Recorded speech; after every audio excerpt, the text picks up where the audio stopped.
Hello and welcome to the Otaku Network Podcast. My name is Steve. And I'm David. And we are here with week 5 of the 2024 fall anime season.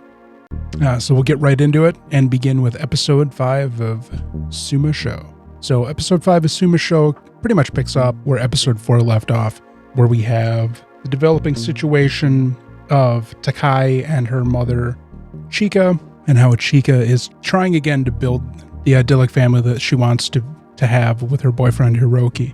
She comes up with a plan for the three of them to spend Christmas Eve at an amusement park, but things kind of go for the worst while they're waiting for him, and she ends up getting a text message from him saying, that he won't be able to make it, that things came up. In an attempt to improve the situation, Chika decides to splurge on dinner for the two of them, and they end up at a shopping center. Fortunately, while there, they run into Hiroki and his family. He sneaks off to go get a cigarette, and Chika follows him, and damn near, I'm surprised she didn't beat his ass. She was incredibly upset for all of the lying he did to her. Being a married man with a son about her daughter's age. So understandably, Chika's pretty much returns to an abysmal situation within the homestead. Takai tries to cheer her mother up by making her omo rice one night, but kind of gets a reaction that she feared she would get. Negativity and anger. Takai ended up going to her room for the rest of the evening, but something kind of sparked in Chika, and she enjoyed the effort that her daughter had made for her. But the goodwill doesn't last very long. After an uncomfortable encounter with a coworker at her day job, she ends up getting cut and going home early. Gets a call from her mother, who, as has kind of been alluded to before, is pretty much a deadbeat parent that's still trying to mooch off of her, her adult child. And then gets pretty concerned when she realizes that Takai isn't home. So goes rushing out throughout the neighborhood to try to find her, and encounters her walking with an older gentleman and a young woman that she doesn't know. It's Takai's original family, the Nijimas. So Chika stalks them a little bit, finds out where they live, watches her daughter go into their apartment, into their house, and come back out. And when she comes back out, presumably on her way home, Chika approaches it and begins to dig into her, she's trying to find out what's going on. Takai had forgotten her cell phone back at the Nijima residence, and Keisuke rushes off to give it to her when he encounters Chika essentially berating her daughter. Drilling into. Yeah, understandably so, given the situation of what's going on. And Keisuke does Keisuke things, and the episode cuts off right as leading us to believe that he's about to say, "That's my wife." I don't think he's going to be that fucking stupid. No, I'm sure he's not. He's pretty dumb, though. He's probably going to say something about how he's like her school therapist or something, or guidance counselor or some shit like that, or something. I think calling Keisuke dumb isn't exactly qualified. He's idealistic to a fault. Absolutely to a fault. And Chika's anger at Takai is entirely justified. There was the one moment where she's like, "Who are you?" So obviously there has to have been a recent change in personality as well. And one thing that they addressed that I had been thinking about for a little bit: does Takai retain the memories of her past self? And apparently she really doesn't. So obviously there is going to be a noticeable change in personality, in this young girl, from how she used to be to how she is now with her regressed reincarnation memories. No, I think this episode was good. I think the shoe finally hit. It serves up and presents Chika again in a situation where she's not necessarily a bad person. She's just struggling with a difficult position. Obviously she is a bit neglectful. Yeah. We don't know a lot of the details of that and how long that's been going on. But she does have a sour mood a lot of the time. Yeah, she's quite dour. We don't know what she was like a couple of years ago when she apparently was living in a happy marriage. She may have been a completely different person. But given the fact that her childhood was pretty bad and her mother seems to be a pretty terrible and exploitative person, I think a lot of her downsides are due to generational trauma that she's just trying to break free of, but it's just not working for her. And I don't think a lot of that is necessarily her fault as well, honestly, with the background that we're being presented with her and the struggle that she's going through. There was also a small side story of there does appear to be a developing relationship between Mai and the gentleman Renji, who she had helped his father's business with the computer stuff. Mai was trying to spend Christmas Eve with him. He had already made plans with friends of his, but he felt guilty about that and had given her a call on New Year's Eve to set up another time for them to get together. Or Christmas Eve, yeah. Now he wants to hang out with her on Christmas Day instead. Yeah. Ooh. It's Christmas Eve. That's the big Christmas cuties. Christmas Eve is the big couples day in Japan. Okay. That's like Valentine's Day is not that important, honestly. It's Christmas Eve. That's the couples day. That's just how it's developed. In modern culture in Japan. The shoe finally dropped. The boot has been placed upon the group, and it's ready to crush them like the little bugs they are. If it keeps going at this pace, the downturn of episode 3 is possibly a fluke. The cliffhanger got me. I was like, fuck, I need to watch the next episode. Ugh. It was good. It was really good. Stupid show is making me like it, and I don't like it. It's a good drama. It's making me like a show that I didn't anticipate liking. Excellent. Speaking of that concept, Blue Miburo. So this episode is basically, and I'll hit some of the more side questy stuff that hit, but basically this episode is the fallout of the head of the Miburo killing another Miburo, and a vast majority of this episode is the fallout of that. There is a little bit of Neo meeting Tanaka Taro. Yeah. So he meets a boy his age, which we find out canonically that Neo is 13. 13. We were guessing like 12 to 14. Yep, we did it. We got the average. So by the time the Boshin War starts, Neo will be 17, 18. 18 most likely. But for all intents and purposes, we find out he's 13, and we find out that Taro is also 13. And Taro's kind of fucking weird. Edgelord? Yeah, doesn't believe that people have souls, is just like this introverted, really dark-minded individual, and which is in stark contrast to Neo's very bright and positive outlook. We also get this, I thought, was pretty adorable interaction between Okita and Neo, where he does that kind of trust exercise. Neo doesn't understand the concept of friendship, which seemed a bit weird to me, but okay. And then Okita was like, well, friendship's kind of hard to explain, but it's wanting to trust somebody and not understanding why. And kind of did the fall trust exercise with him. Yeah, I giggled when he's like, oh, let's just stop at the privy first. But after this, the slight little side questiness of the first probably quarter of the episode, we really dig into the murder, because the head of the Miburo, he comes back basically saying, hey, fucking killed this guy, and tells Taro to go clean it up, basically.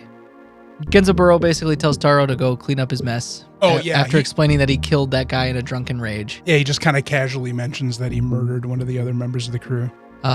Neo gets super fucking upset. It's like, why would you do that? And then Taro just runs off. Neo is like, wait, don't fucking go. Tries to chase after him at first. Hijikata is like, Neo, wait a second. And Neo goes, let me do this. And Hijikata's just like, I'll trust you. I'll trust you, but you better be ready for the consequences. And there was the talk with, as Neo was beginning to get to know Taro. Taro talked about how Genzaburo, if we're correcting who it was, is the one who kind of adopted him into the wolves, and how he's quite a bit abusive and pretty much uses the boy as his errand lackey. Yeah. And so we find at this point he sleeps in a closet, and there's a lot of there's a sharp contrast to how Taro's treated versus how Hijikata and Okita both treat Neo. Yeah. Where they are kind of like this caring older brothers supplement to older brother / parent. Yeah. Whereas Taro's just abused. He's just a worker. Neo comes upon Taro stabbing this body. Neo basically tries to pull him off this body. Taro is just like enraged, just stabbing away. Gets angry when Neo tries to explain to him that there used to be a soul in there. He's like, souls don't exist. Like, just stop. Just fucking stop. I need to do this so I don't like get beat. And Neo then does a shirtless dance to distract Taro. Taro gets distracted and Neo just goes like, look, we're gonna do this my way so that you don't become a piece of shit. And has Taro trust him. They go off and take this body to near the river. They don't throw it in the river. They leave it next to the river. And then the next day, a report comes in to Miburo headquarters that somebody found the body. Everybody goes over, and Genzaburo is pissed. Just absolutely pissed. The whole idea was he wanted Taro to hide the body so this wouldn't come back to them. Yeah, he wanted to hide the body because he did not want any... Basically, he didn't want any implication that the Miburo were having issues. Talking about the wrong character this whole time. I think Izumi Kondo is the... Was that Kondo? Kamo Serizawa. Oh, yeah. Yeah, okay. So Kamo Serizawa... Not Inoue Genzaburo. No. So, we've been wrong the whole time. Serizawa is the one that's been adopted Taro, abuses him, killed the guy, wanted the body hid, and is now pissed that the body wasn't hid. He's kind of like a brutish Yakuza is how he's being presented. So Serizawa is fucking pissed. I felt like we were wrong the whole fucking time, and I've been like trying to find it because it was driving me nuts. They end up saying something along the lines of like it was like highway robbery or something. He was concerned that the job was messed up because the body was found. Because the idea was that Kano was cutting the holes in it so that it just sinks and stays in the bottom of the river for a while. He went to investigate the scene to see, what kind of damage he needed to deal with. The plan that Neo had come up with is dress him in a way so that people would just think he's some wanderer who had gotten in trouble and been killed and dumped in the river. So they disguised his body. So Serizawa was like, oh, that's what happened. All right. I don't know realistically how pissed he was, because he seemed satisfied to the point, once he realized what they had done, that the end result was going to be the same of trying to protect himself from any fallback from this. Yeah. I think what he was upset with was the audacity of this kid that they just brought in and are feeding and sheltering to disobey his indirect commands of how to handle the situation. After that, Hijikata, Neo, and Taro go and speak with Serizawa. They go to save face. Yeah, they go to save face. Hijikata basically says that Neo wants to speak with him. Before this all happens too, Hijikata does some research in the background about the guy that Serizawa killed. Yeah. And Neo is trying to figure out why Serizawa would kill this man, and he's convinced that Serizawa did it because he knew that the man was a traitor to the Miburo, that he was going to sell them all out, that he was working only for himself, but it just turns out that Serizawa was just fucking... No. That's what he said. Yeah, but he's not going to admit to this kid that the kid was right.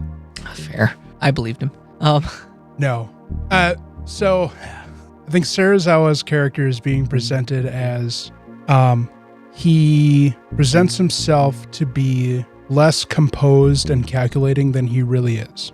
You look at him and you think he's just a reactionary brute. Okay. We know that he killed the guy with intent, that he had purpose from their encounter from the murder that we saw at the end of episode 2. Yeah. Primarily, I feel a narration technique to just kind of give important background information to the viewer, while allowing the story to reinforce Neo's personality as being this person who has savant levels of observation, which he demonstrated in the very first episode when they came to his restaurant and he brought up the thing about, we have more than just sweets. Yeah. That's kind of the whole backbone of Neo, and what he brings to joining the group is his observation skills. And I think this entire situation was done as a way to reinforce that. Serizawa does not strike me as a character who does things without having a reason to do the things that makes sense, or at least in his mind. That's fair, because Hijikata does tell him, like, you could be a little bit more discreet. And Sarazawa's like, well, then I wouldn't be a good commander. Yeah. I think he presents himself as not necessarily a buffoon, but somebody who doesn't go to the depths that he really goes to. He doesn't dance to everyone else's tune. Well, no, not necessarily that. I think he is purposefully hiding how deep his strategy is. Fair. Because it gives him an advantage to continue to operate the way he feels he needs to operate. That's fair. I could see that. Because if people underestimate him, he has more leeway to do the things. Yeah, I could see that. Like I said last week when we were talking about the whole purging thing, this is exactly what the purge was about, was removing members who were a danger to the core values of the group that they were trying to establish. You know, he was trying to personally benefit from the situation that he was in. We basically wrap up the episode with Sarazawa and Hijikata just kind of coming to a... grunting at each other. A nod, a grunt, and then they go their separate ways. And then we get a nice mirror of Neo trying to show Taro friendship.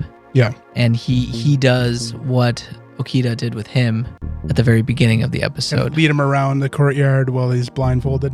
Yeah. Yeah. Which was kind of a nice, like, are you familiar with hourglass storytelling? Yeah. To me, that felt kind of hourglass storytelling. And yeah. I really appreciate when a show can pull it off really well. Because if you don't know hourglass storytelling, you wouldn't have been able to tell that was what it was doing. They did a really good job with that, I thought. It fit. Yeah.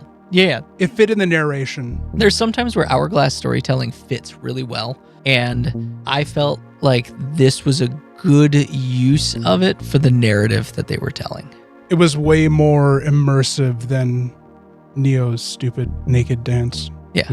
Neo was witnessing this brutality and dehumanization of a person, and he decides that he's just going to change his mind by being a clown. So human psychology can be weird sometimes. I guess. If you did notice, Neo tried many different ways to get Taro to stop. He was pleading with him. He was trying to reason with him. He was pleading. Yeah. He was being physical with him. Yeah. He tried a series of different ways to get his attention. And I mean, in a situation like that, even as serious a situation as that is, I'll give you that. Trying to break somebody out of a violent stupor, being silly can sometimes break them out of it. All right, I'll give you that.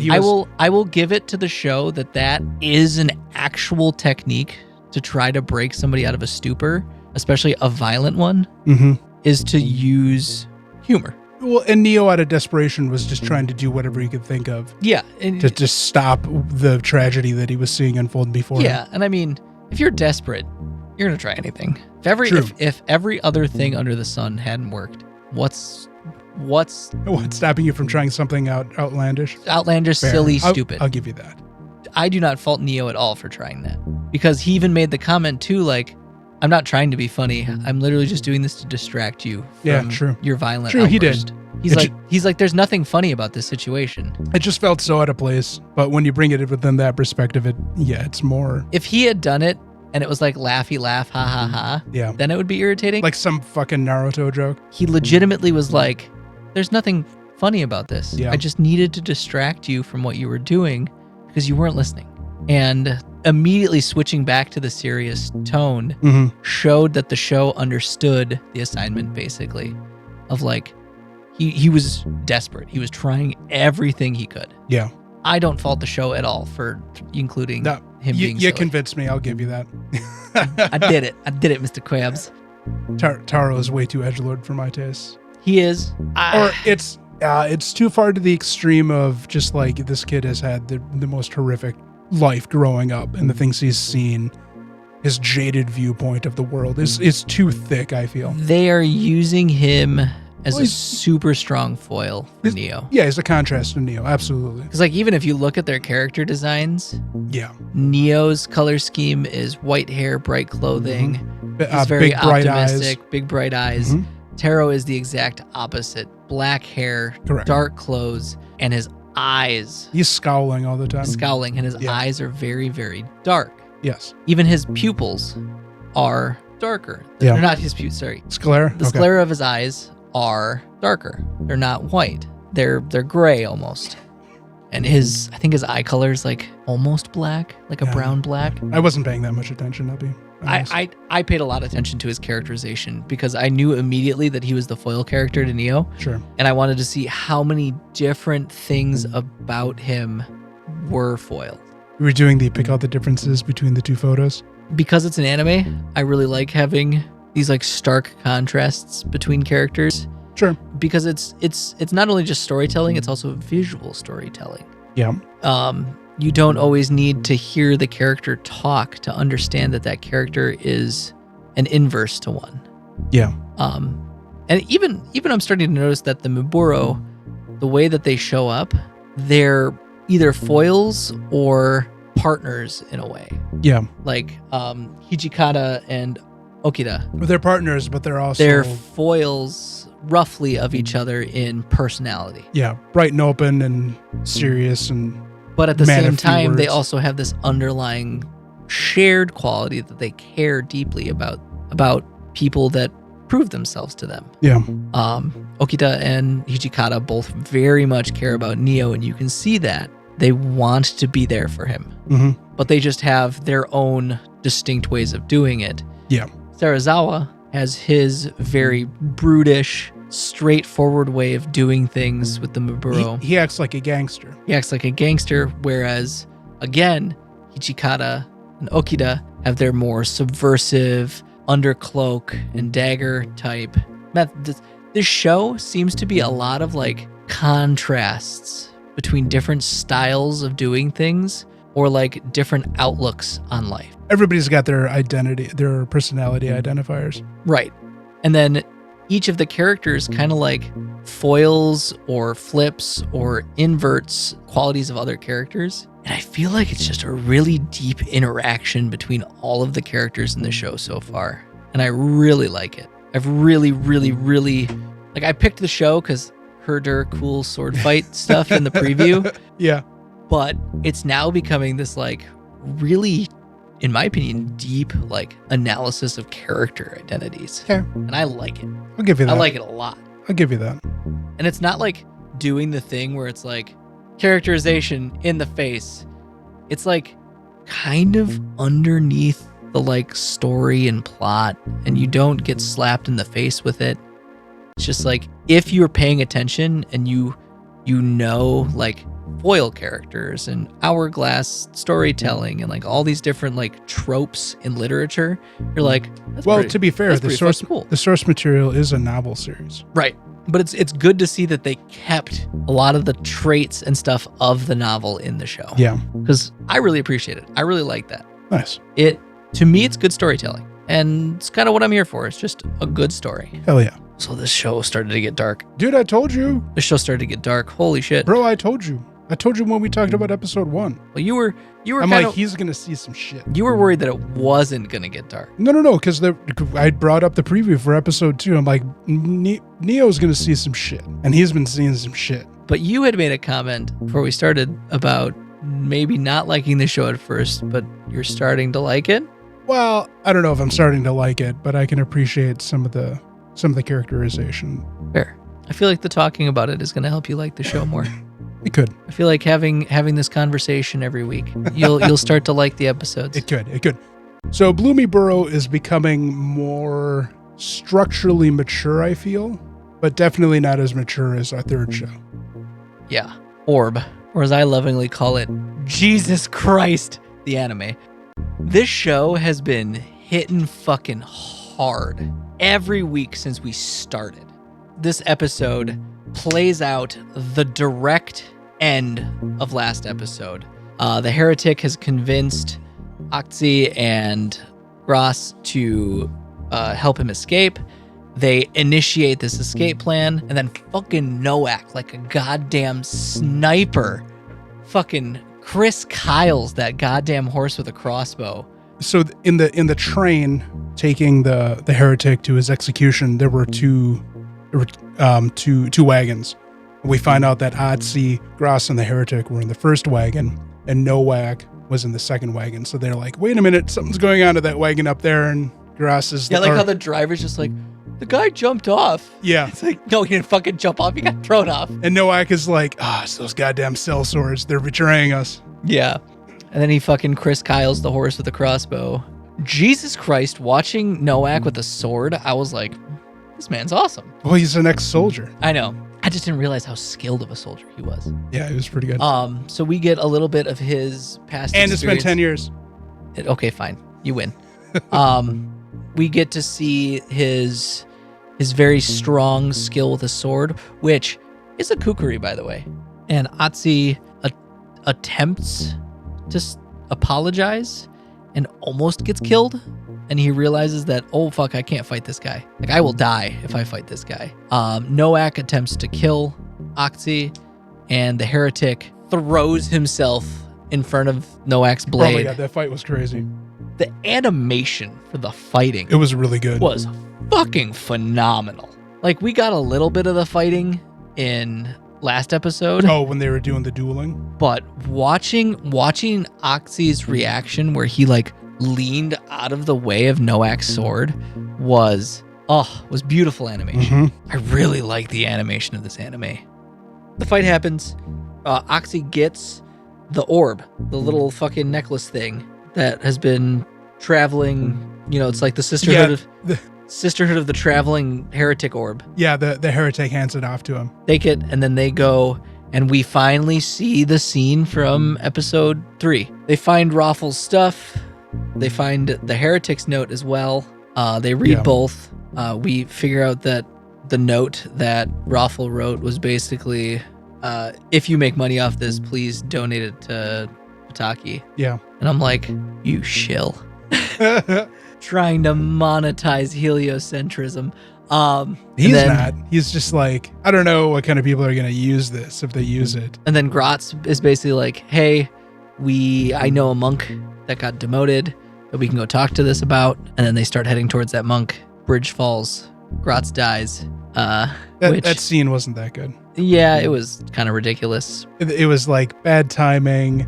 And the fact that Atsi is holding up Gratz from plunging into the river purely by the heretic necklace, which has already been broken once that episode before, because he had ripped it off when they were up by the stone case where all the paperwork is. Yeah. And the fact that he was holding all of Grass's body weight suspended on his back-turned head, which wouldn't have happened either, because the force of the downward pull of his body would have forced his head forward instead of tilted back. I hated that scene so much because of its lack of realism. Also, the way that it caught, if it was actually strong enough to hold his weight, it would have snapped his neck. Absolutely.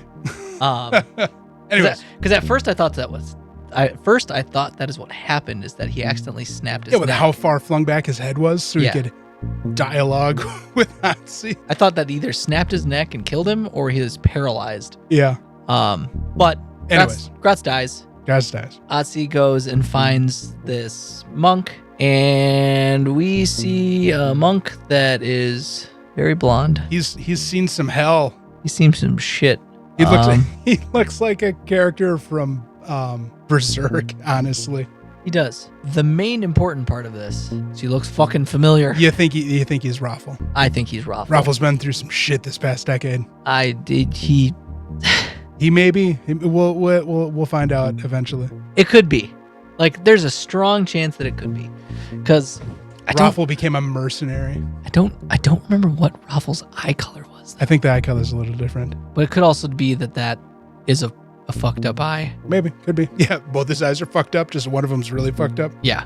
He seems like he could be the right age. I don't know. It's hard to tell. Well, yeah, Raffle was 12, right? I thought Raffle was like 14, 15. Okay, 14. So you think this dude is only 24? 24, 25, yeah. I could see that. I mean, honestly, that is some hard living. Being a mercenary? Fuck yeah, it is. Well, where else would he? I'm just speculating based upon the facial damage. Yeah. And the fucking eye patch. A mercenary monk. Or he served as a mercenary and then became a chaplain. There's of course. There's many cases of soldiers. I'm sure very soon we'll find out this character's background. I hope it's Raffle. I hope I'm right. It could be. It very well could be. I hope Noak had a moment of a twisted change of heart. A moment of mercy. I don't think that man has any mercy. Though I loved his laissez-faire attitude towards chasing down Atsi and Grass. I like how he's... Sir, do you need your crossbow? No. I like how when Atsi surrenders, he's like, what did they say about voluntary surrender? Yeah, he had to like remember the code that he had to go through. Yeah, he had to read his notes. dossier. Yeah, it's like, what do I do with surrenders? At your own discretion. God, that fucking sucks. So we have 4 people that have died for this necklace that we've seen throughout the show. Yes, 4 people that are assumed to be dead. Assumed dead. Just purely on the necklace. We know Hubert is for sure dead. Yeah. We know Gratz is for sure dead. Yeah. And we know the heretic. The unnamed heretic from this episode and last episode. Motherfucker got a kukri through the chest. Yeah, that fucking necklace is cursed. It's cursed. It's like blood. The knowledge that it symbolizes is cursed. It's like blood money at this point. Pretty much. Oh, I'd be like, keep that fucking thing away from me. Burn it. Right. Yeah, but I mean, nobody lives to tell the tale. Fuck. How long until Atsi bites it? Knowing this show, 3 episodes. Yeah. Who knows? God, we still have in the teens amount of episodes left. 14 or 24 episodes. 24 or 25 episodes, yeah.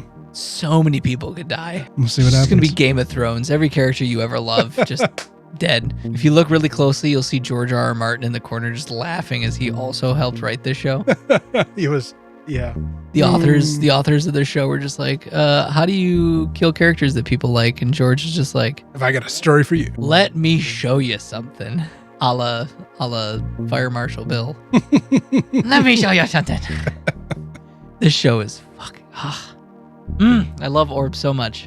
It was a good week. I think all the shows were pretty strong in their own storytelling. I think I'm finally happy with all 3 of the shows. The cliffhanger for TsumaSho was pretty good. We picked some good shows this season. Yeah, they're not bad. We're not like overly suffering from any of them. We both seem to be happy. I was hesitant at first, but TsumaSho's growing on me. Well, because you fell prey to the internet speculation. Everybody was thinking it was going to be this pervy thing. It was also just a weird premise at first. Like, to be fair, if I hadn't even heard the internet speculation, I still think it would have been kind of weird. That's fair. I don't think I would not have watched this show out of... I definitely would not have watched Blue Miburo. Honestly, I don't think either of us would have watched Orb. No, Orb was on my list. It was on your list? Mm-hmm. Okay. It was on my list. I wasn't just aware that it... I miss a lot of the Netflix stuff because I don't really go on Netflix a ton. This season's kind of light for me. We were spoiled for romance anime this summer, though. Bro, we were. There was a lot of good romance. A lot of really good romance. No, it was a good week. I can't wait for the next episodes for all 3 shows. Well, okay. I need to see some boots dropping. I can't wait for TsumaSho because of the cliffhanger. I can't wait for Orb. I could wait for Blue Miburo, honestly. I don't see what the next episode is going to be. I have no idea what it's going to be. It's not like I'm anticipating anything. So it just needs to pick up, which I'm sure it will.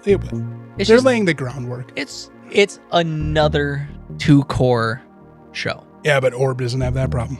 Blue Miburo's laying the groundwork. It's laying the groundwork. It's got arguably a pretty long time period with a lot of stuff going on in it. Yeah. Like Orb is able to do a lot of skips because... Oh my God, yeah. Well, we've already skipped 10 years. Right. And I feel like there's probably... I don't know.